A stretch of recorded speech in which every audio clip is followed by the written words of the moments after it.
Assalamualaikum warahmatullahi wabarakatuh. Innal hamdalillah nahmaduhu wa nasta'inuhu wa nastaghfiruh wa na'udzu billahi min shururi anfusina wa min sayyiati a'malina. Man yahdihillahu fala mudilla lahu wa man yudlil fala hadiya lahu. Asyhadu an la ilaha illallah wa asyhadu anna Muhammadan 'abduhu wa rasuluhu la nabiyya ba'da. Allahumma shalli wa sallim wa barik ala sayyidina Muhammad wa ala alihi wa ashabihi ajma'in amma ba'd. Sahabat dakwah milenial dimanapun berada, kembali lagi bersama saya Edi Sugianto di channel dakwah milenial. Sahabat, kali ini kembali lagi saya ingin menyampaikan beberapa kegalauan saya, khususnya kali ini tentang umat Islam ya. Pertanyaan pertama adalah bagaimana kondisi umat Islam saat ini? Itu pertanyaan pertama. Kemudian pertanyaan kedua, maukah kita membaca sejarah umat Islam di masa awal? Yang kedua. Kemudian yang ketiga, kapan kita akan bersatu? Itulah pertanyaan yang ketiga. 3 pertanyaan yang mungkin kali ini bisa kita jawab. Mari kita jawab pertanyaan pertama, teman-teman. Bagaimana kondisi umat Islam saat ini? Sebagaimana kita tahu, teman-teman, kondisi umat Islam saat ini seringkali terjadi perselisihan.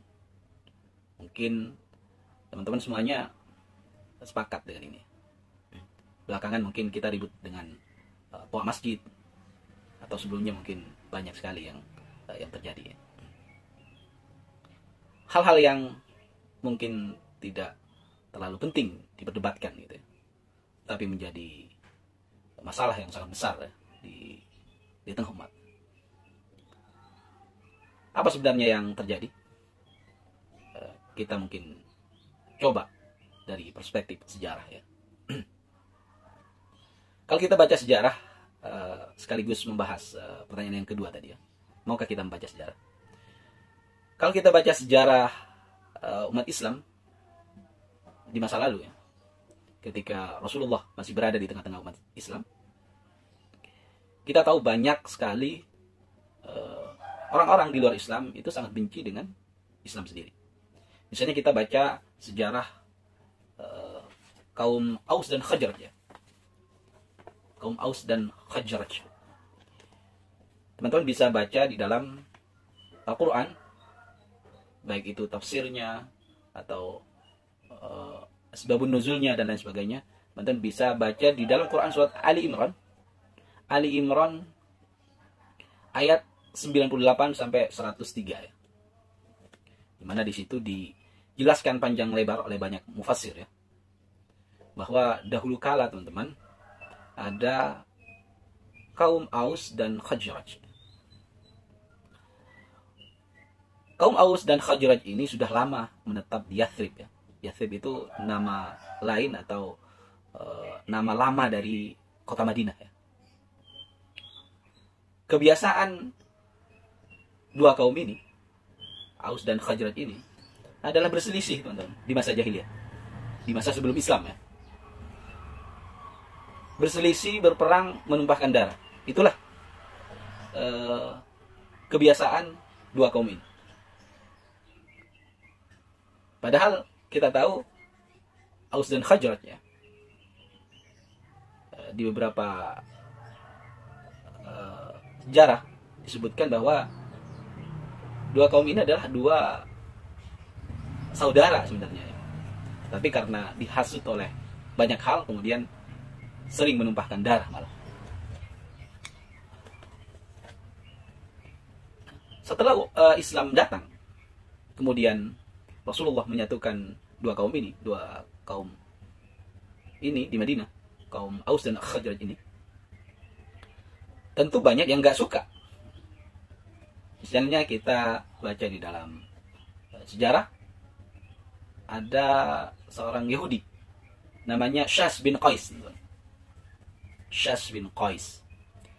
Syas bin Qais ini terkenal dengan provokator ulung ya. Meskipun tercatat orang ini, Syas bin Qais ini, ketika Islam datang dan Aus dan Khazraj ini sudah bersatu, dan di situ juga tentu ada Rasulullah Muhammad SAW, Syas bin Qais ini sudah tua renta, tapi kejeniusan provokasinya gitu ya belum hilang. Jadi Syas bin Qais ini seorang provokator ulung ya di masanya, seorang Yahudi yang hidup di masa Rasulullah, tetapi hidupnya dihabiskan untuk menghasut dan memprovokasi umat Islam, termasuk Aus dan Khazraj ya, yang menjadi korban ya dari hasutannya. Meskipun sudah tua, dia tidak kehilangan pikiran gitu ya, tidak kehilangan ilmunya untuk memprovokasi umat Islam.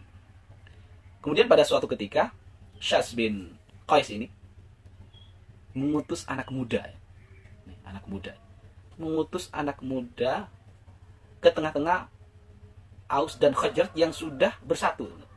Karena umat Islam sudah datang, Rasulullah sudah datang, Rasulullah sudah ada di tengah-tengah mereka bersatu. Namun Yahudi, salah satunya Syas bin Qais ini, ya sangat benci dengan persatuan itu. Tetapi tidak mungkin dong seorang tua dia melakukan banyak hal gitu ya. Karena sudah tua, kita tahu kalau sudah tua terbatas segala halnya. Maka Syas bin Qais ini mengutus anak muda ke tengah-tengah Aus dan Khazraj. Apa yang dia lakukan, teman-teman? Dia menyusup ke tengah-tengah kaum Aus dan Khazraj. Dan kemudian memprovokasi, mengingatkan bahwa kalian ini, kata anak muda ini, dulu adalah dua kaum yang sangat hebat, yang berselisih ya, gitu ya, yang tidak mau mengalah gitu ya.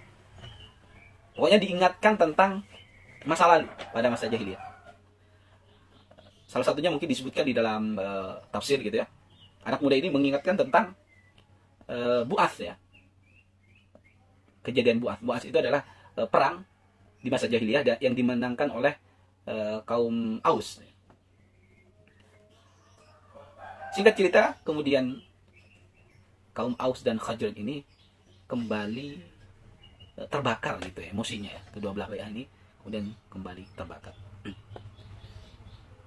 Sehingga kedua belah pihak ini, teman-teman, sudah angkat senjata. Sudah mau perang lagi. Karena diprovokasi oleh anak muda ini yang diutus oleh Syas bin Qais.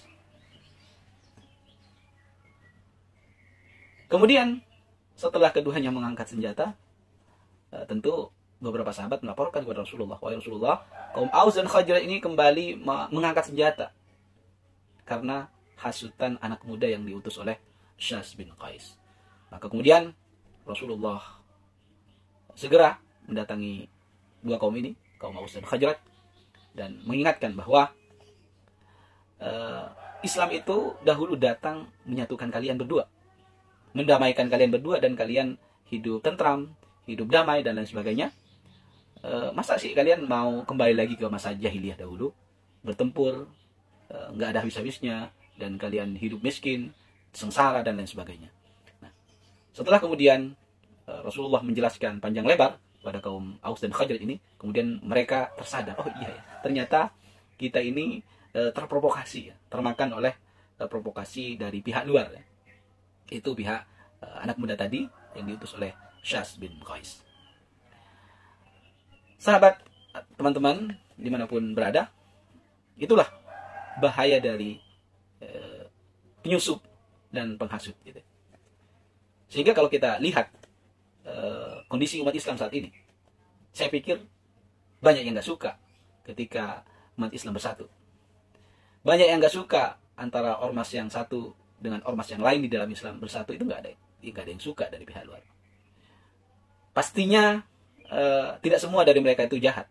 Dari pihak luar dari umat Islam ini nggak semuanya jahat ya. Tapi kalau kita baca sejarah, maka setidaknya kita sadar bahwa ketika umat Islam berselisih antara kelompok yang satu dengan kelompok yang lain, maka yang senyum-senyum, yang bertepuk tangan, yang bersorak adalah mereka umat di luar Islam tentunya. Maka kita harus berhati-hati nih. Jangan-jangan perselisihan di antara kita yang tidak berkesudahan, ada penyusup dan ada penghasut di antara kita. Maka kita harus melihat dengan jernih gitu ya, sehingga kita tidak termakan provokasi ya. Apapun itu yang terjadi, baik yang sudah lalu, saat ini yang mungkin kita rame dengan tua masjid gitu ya, sehingga kemudian kita berdebat, berselisih dengan saudara-saudara kita sesama umat Islam. Atau mungkin ke depan juga ada banyak sekali tantangan, ada banyak sekali hasutan dari dalam, dan itu kita harus berhati-hati. A'udzubillahi minasyaitonirrajim. Bismillahirrahmanirrahim. Ya ayyuhalladzina amanu taqullaha haqqa tuqatih wa la tamutunna illa wa antum muslimun. Wa'tasimu bihablillahi jami'an wa la tafarraqu. واذكروا نعمة الله عليكم إذ كنتم أعداء فألف بين قلوبكم فأصبحتم بنعمته إخوانا وكنتم على شفا حفرة من النار فأنقذكم منها كذلك يبين الله لكم آياته لعلكم تهتدون. Demikian apa yang bisa saya sampaikan tentang kaum Aus dan Khazraj ya, yang dahulu hobinya berselisih, berperang di masa jahiliyah. Kemudian Islam datang, menyatukan mereka, mendamaikan mereka. Namun di tengah-tengah kedamaian mereka, ada pihak yang tidak menyukai, ada pihak yang dengki, yaitu Syas bin Qais yang mengutus anak muda, menyusup, memprovokasi, sehingga kembali lagi mereka termakan oleh amarah gitu ya. Dan bahkan sudah mengangkat pedang gitu untuk berperang. Maka kemudian Rasulullah datang menyadarkan mereka. Semoga kita umat Islam sadar dengan kondisi saat ini dan mau bersatu dan berdamai sebagaimana Rasulullah mengajarkan kepada kita melalui ayat-ayat yang Allah firmankan. Wallahu a'lam bishawab. Subhanakallahumma wa bihamdika asyhadu an la ilaha illa anta astaghfiruka wa atubu ilaik. Assalamualaikum warahmatullahi wabarakatuh.